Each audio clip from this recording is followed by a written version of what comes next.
Olá, olá! Está começando Mais Cultura nessa terça-feira. E hoje temos de tudo um pouco no programa. Tem literatura com o novo livro de Antônio Prata, tem musical da Broadway e tem samba, porque Leci Brandão vem aqui conversar comigo. Então você aproveite essa oportunidade e mande perguntas para ela. Pode ser pelo Twitter ou Facebook e já já ela responde, beleza? Bom, a gente começa com um povo que não tem samba no pé, mas tem uma cultura riquíssima. A OCA em São Paulo abriga a exposição China Arte Brasil, com obras dos últimos 30 anos de artistas contemporâneos chineses. E a gente, claro, mostra tudo para você. Do China Arte Brasil, esse projeto se pretendeu ser uma coisa inédita em termos de fazermos um grande apanhado da arte chinesa, envolvendo desde arte antiga, mas sobretudo arte contemporânea. A exposição traz muito dessa cultura chinesa que nós só sabemos de produtos comerciais, né? Então aqui se tem uma oportunidade de entrar em contato desde obras do período imperial, mas na arte contemporânea, sobretudo para a gente saber o que está acontecendo na China hoje. Qual é a percepção dos artistas, uma vez que os artistas são considerados as antenas da sociedade e do momento que eles vivem, né? Estamos ocupando 3 grandes andares, que é o subsolo, o primeiro e o segundo andar. E para esse objetivo, nós então realmente escolhemos obras de arte que pudessem vestir esse espaço. O primeiro andar ficou distribuído entre obras bidimensionais, de arte contemporânea dos anos 90 e a partir dos anos 2000 e um espaço para arte antiga. E o segundo andar foi um espaço especial, onde encontra-se uma majestosa obra do Ai Weiwei, uma coluna de 46 bicicletas, que ele especialmente cedeu para a nossa exposição, e 2 grandes exposições, inclusive projetada na cúpula. Em relação às peças antigas, nós tivemos a contribuição e a generosidade do Museus Castro Maia, do Rio de Janeiro, que pela primeira vez cedeu essas obras, considerado um patrimônio. São obras basicamente peças em cerâmica, ocupando diversos períodos imperiais, desde o ano de 1200 depois de Cristo até mais ou menos século XVIII, século XIX, passando por diversas dinastias.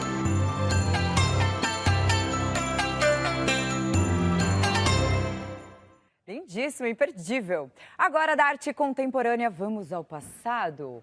Mais especificamente na infância de Antônio Prata. Em seu novo livro, Nu de Botas, o escritor viaja pelas memórias de seus primeiros anos de vida. E é o próprio quem conta mais sobre o livro pra gente. Meu nome é Antônio Prata, eu sou escritor. E lancei há pouco tempo esse livro aqui, que chama Nu de Botas, que é um conjunto de crônicas e contos sobre a infância. Metade memória, metade ficção.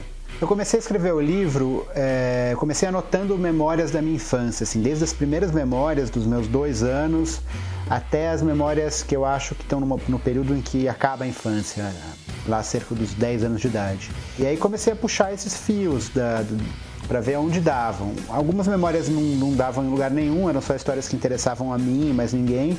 E outras eu vi que eram histórias que tinham começo, meio e fim, e graça, e que outras pessoas poderiam ter memórias semelhantes ou se interessar por aquilo. Bom, o livro é esse aqui, Nu de Botas, saiu pela Companhia das Letras. São textos curtos, como eu disse, são contos e crônicas. O que eu tentei fazer era um livro que não fosse um adulto falando sobre a criança. Eu tentei entrar nos olhos da criança vendo o mundo e fazer um narrador que parecesse ter 2 anos, ou 3 anos, ou 4 anos e tal. E, enfim, por mais que seja impossível você saber como você pensava com essa idade, eu tentei e espero que as pessoas gostem. Bem, fica aí a dica de um ótimo livro brasileiro, Nu de Botas, do Antônio Prata.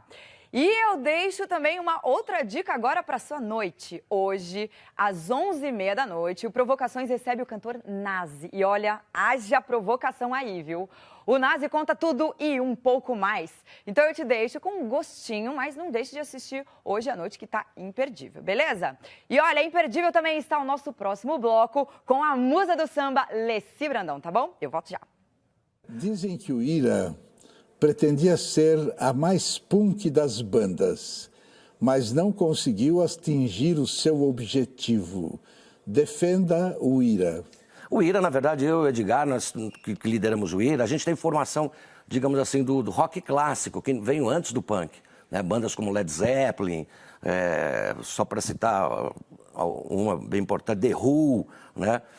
Eu acho que o Ira nunca teve... Nós tínhamos, assim, um ar punk, mas nós nunca tivemos, acho que a intenção de ser conhecido apenas como uma banda punk.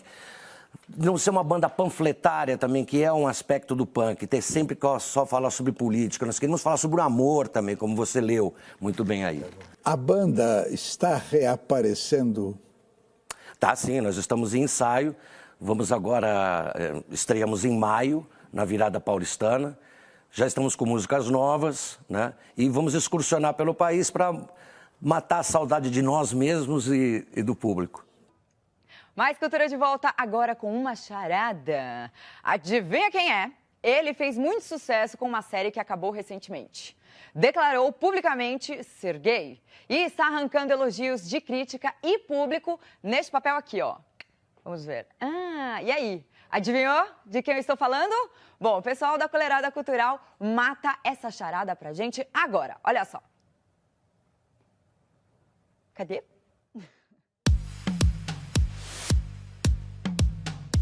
Atenção, fãs de How I Met Your Mother. Para aqueles que ainda estão obcecados pelos atores da série, vai uma dica. Para Neil Patrick Harris, interpretar o canastrão Barney Stinson é coisa do passado. Harris é a estrela do musical Hedwig and the Angry Inch, que acaba de estrear na Broadway fazendo barulho. A história fala de Hedwig, uma fictícia cantora transgênero de origem alemã, que chega aos Estados Unidos com sua banda. Criada por John Cameron Mitchell, a peça foi encenada várias vezes desde 98, sempre fora da Broadway. Virou até um filme, Hedwig, Rock, Amor e Traição, lançado em 2001.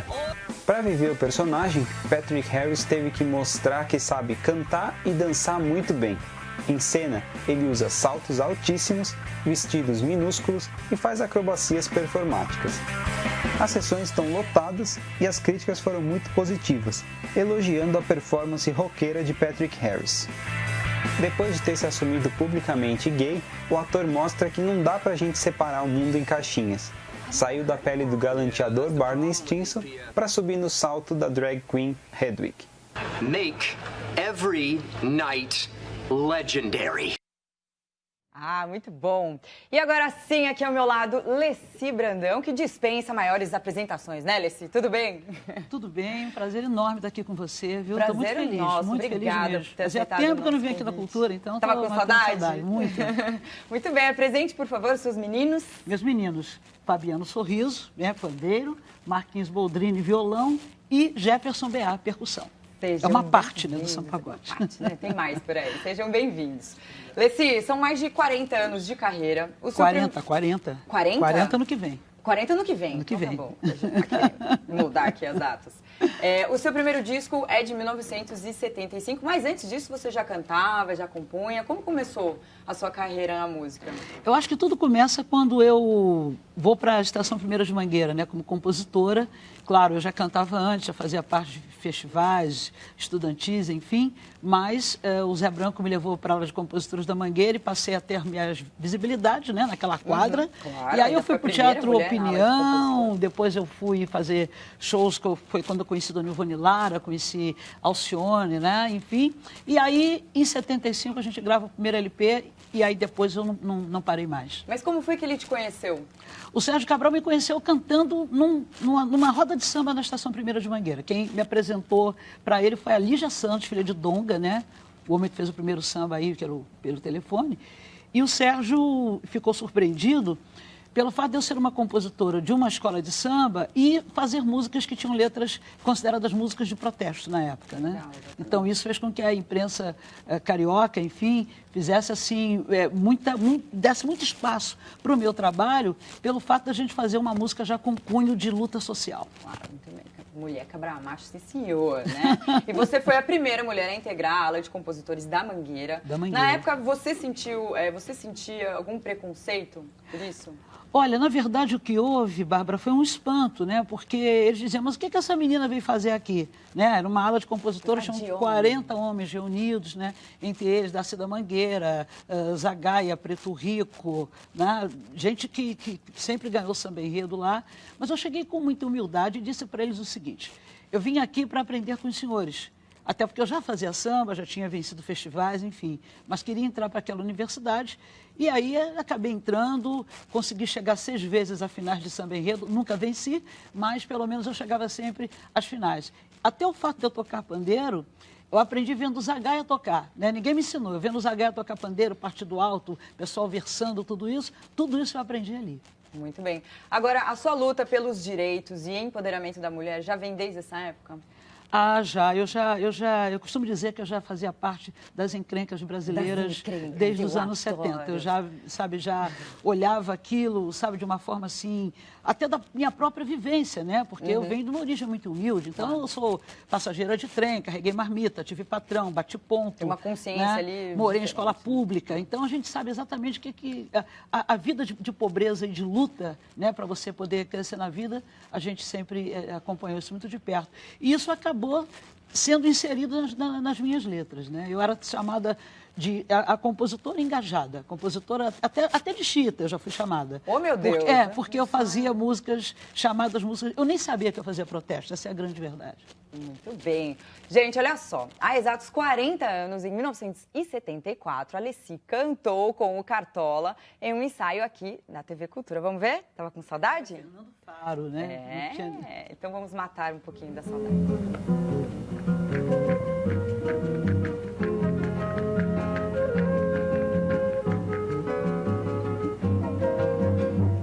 Teu amor falou que não vai mais voltar. Deixa pra lá, se você ficou em último lugar. Deixa pra lá. Se tudo começou na hora de acabar. Deixa pra lá, se você não passou nesse vestibular. Deixa pra lá, deixa que esta vida um dia muda. Você tem que se assumir. E se o próprio amigo o acusa, você deve resistir. Se não tem viola pra lhe acompanhar. Alessi, que legal. Você lembra desse dia? Lembro porque foi o primeiro programa de TV que eu fiz, junto com o Cartola, que nós éramos da mesma gravadora. Você viu, o Cartola só lançou o primeiro LP com 64 anos, né? Nós foram 2 LPs lançados na mesma época. E aí o Fernando Faro nos convidou. Eu fiquei até bastante emocionada agora, porque... Ele está por aqui ainda. Não sabia que vocês... Você dar um beijo nele. Uma grata surpresa, viu? Muito obrigada. Querido. Bom, são quase 40 anos na música. Agora me fala uma coisa, em algum momento você pensou em parar? Não, parar não, nunca pensei em parar. Eu fui parada pelo sistema, né, pelo fato de, em 1981, eu ia fazer um novo trabalho e quando apresentei o repertório, a direção da gravadora não concordou e aí eu pedi demissão de uma multinacional, fiquei 5 anos fora do mercado e só voltei em 80... Não, só voltei e fiquei 5 anos sem gravar nada. Sem gravar nada mesmo? Só voltei em 85 pela gravadora Copacabana, que é aqui de São Paulo, inclusive. Muito bem. Agora, no ano passado, você lançou disco e DVD, O Cidadã da Diversidade. É o 23º da sua carreira? Tá certo. O que você acha, qual você acha que é o segredo de uma carreira tão longeva? Olha, veja bem, é porque eu não tenho, assim, aquela preocupação, né, dessa coisa de celebridade, de se manter, e de que tem que estar aqui, tem que estar na capa da revista, tem que estar ali, não. Eu construo uma carreira principalmente voltada para as coisas que eu acredito, né? Sim. Eu gravo aquilo que realmente gosto, não tenho preconceito de gravar, por exemplo, com compositores mais jovens. Eu acho que eu não tenho a obrigação de só gravar compositores da minha época, claro. Sabe? Eu acho que tudo é diversidade. A cultura é uma coisa que ela é muito ampla, então você É legal quando você tem uma música sua gravada. E por que você não pode gravar dos outros? Então, embora eu seja compositora, eu nunca me preocupei de fazer um disco autoral. Tem condições para fazê-lo, mas eu gosto muito de interpretar também, né? E essa turma jovem, para quem às vezes me critica pelo fato de eu gravar, principalmente compositores paulistas e compositores, né, de uma outra geração, é porque essa turma, numa segunda época que eu fiquei um pouquinho fora da mídia de novo, que eu fui para o Rio, e aí o pessoal aqui em São Paulo não conhecia o meu trabalho, isso de 93, 95 e 96, se não fossem os grupos, talvez eu não tivesse dado continuidade à minha carreira. Então, esses grupos aí dos anos 90, né, estou falando de Péricles, do Sensação, né, do Revelação, do Arte Popular, do É Demais, dos Morenos. Essa galera toda começou a me convidar para os seus respectivos CDs, eu participei, e aí as pessoas viram que a carreira não tinha sido interrompida, muito pelo contrário. A gente continuava aí com todo vigor e eu tenho muita gratidão por essa turma, não tenho o menor constrangimento de falar isso. Ótimo, muito bem. Aliás, no próximo bloco eu quero falar sobre novos artistas e Leci Brandão, mas agora eu quero ouvir música. O que vocês separaram pra gente? Eu vou aproveitar esse papo aqui para mostrar o Ponto de Cultura, que é uma das últimas composições com o Marquinhos Boldrini, né, que é o violonista e diretor musical lá do São Pagode, e que a gente fala do ponto de cultura, que é uma coisa extremamente importante no Brasil e em São Paulo. Tá? Muito bem, legal. Então, só lembrando, se vocês quiserem saber alguma coisa da Leci, vocês podem mandar suas perguntas pelo nosso Twitter ou Facebook. Voltando ao intervalo, ela vai responder. Mas por agora, a gente vai de música.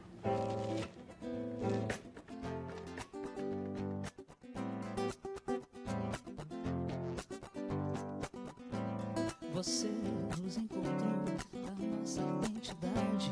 Você não confirmou no centro da cidade. Você não publicou aquela entrevista. Você não revelou que sou protagonista. Só porque você tem poder, acha que vai nos convencer. Estamos prontos pra valer. A nossa luta é o saber. Só porque você tem poder, acha que vai nos convencer. Estamos prontos pra valer. A nossa luta é o saber. Tem hip hop na comunidade, tem grafiteiro com dignidade. Nosso teatro é realidade. Também tem literatura, trançadeira tem sua vaidade. Capoeira joga liberdade, a bandeira da sinceridade. Salve o ponto de cultura, hip hop da comunidade, hip hop da identidade, a bandeira da sinceridade. Também tem literatura, trançadeira tem sua vaidade. Capoeira joga liberdade, a bandeira da sinceridade. Salve o ponto de cultura, só porque você tem poder, acha que vai nos convencer. Estamos prontos pra valer. A nossa força é o saber.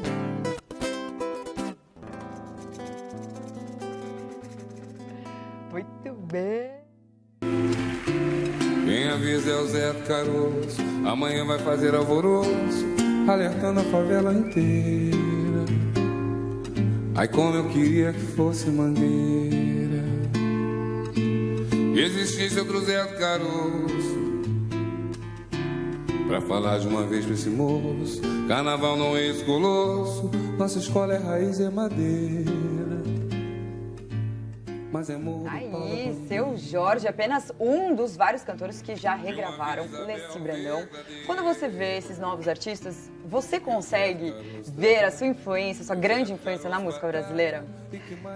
Eu, na verdade, Bárbara, eu não sei se é influência, eu não sei se é uma continuidade, né, de uma coisa que a gente fez há tanto tempo. Essa música foi feita em 1978 e ela foi censurada na época que eu queria gravá-la, né?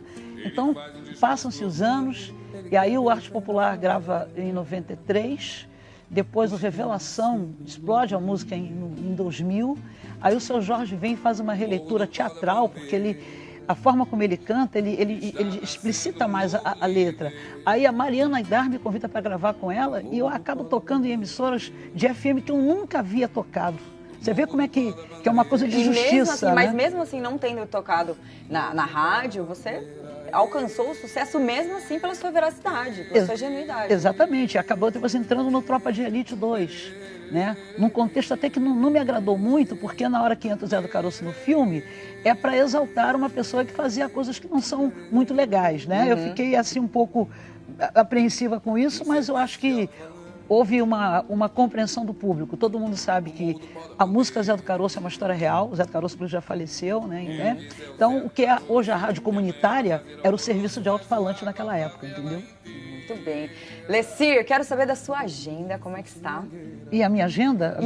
Agora você me Cadê? pegou, porque Quem tá com a agenda, eu não tenho a minha facinho agenda aí? Dá uma de colinha cor. aqui pra mim, Rafa. Porque são tantas coisas, né? Posso falar então? Pode. Dia 14 de maio, Prêmio da Música. 17 de maio, Joinville. 18 de maio, Niterói. 23, Brasília. 25, Hortolândia e 31, Campinas. Tá Muito boa a legal, agenda, hein? né? Agenda Tá bom. cheia. E, gente, não esqueçam, por favor, segue a Leci no Facebook, porque vale muito a pena, né, Leci? Tem vários posts bacanas. Muito bem, então vamos terminar com samba, claro, O né? Zé do Caroço. Zé do Caroço, eba! Muito bem, então agora a gente termina com Leci Brandão e Mais amanhã... juntinho. Leci Brandão é ótimo, Brandão, faço questão, é ótimo. Né? Amanhã eu tô de volta, vamos lá. Lê, lê, lê, lê. Lê, lê, lê, lê, lê, lê, lê, lê. Lê, lê, lê, lê. Lê, lê, lê, lê, lê, lê, lê, lê. Num serviço de alto-falante,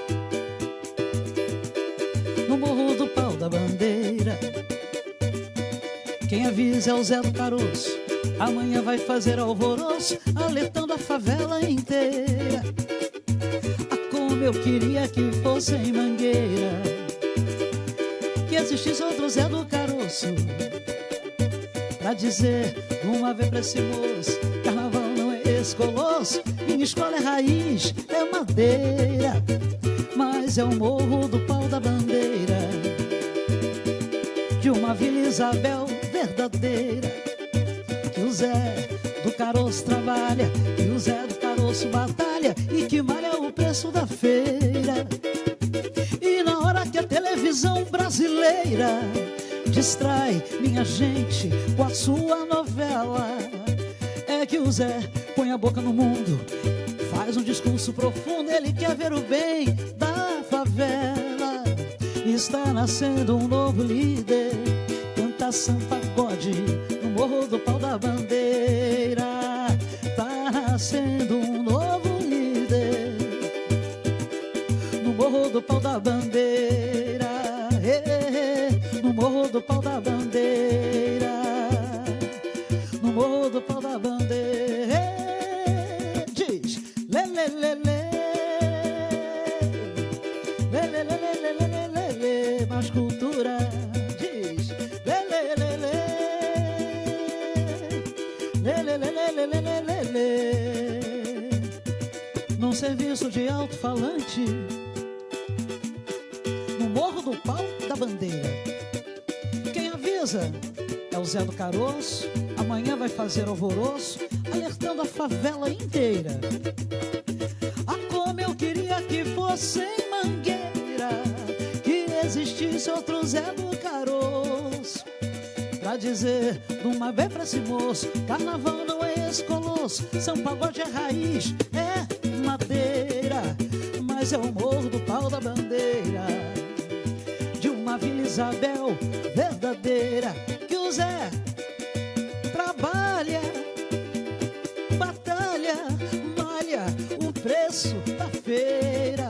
Na hora que a televisão brasileira distrai o meu povo com a sua novela, é que o Zé põe a boca no mundo, faz um discurso profundo, ele quer ver o bem da favela. Está nascendo um novo líder lá no Morro do Pau da Bandeira. Está nascendo um novo líder no Morro do Pau da Bandeira, mais cultura no Morro do Pau da Bandeira, no Morro do Pau da Bandeira.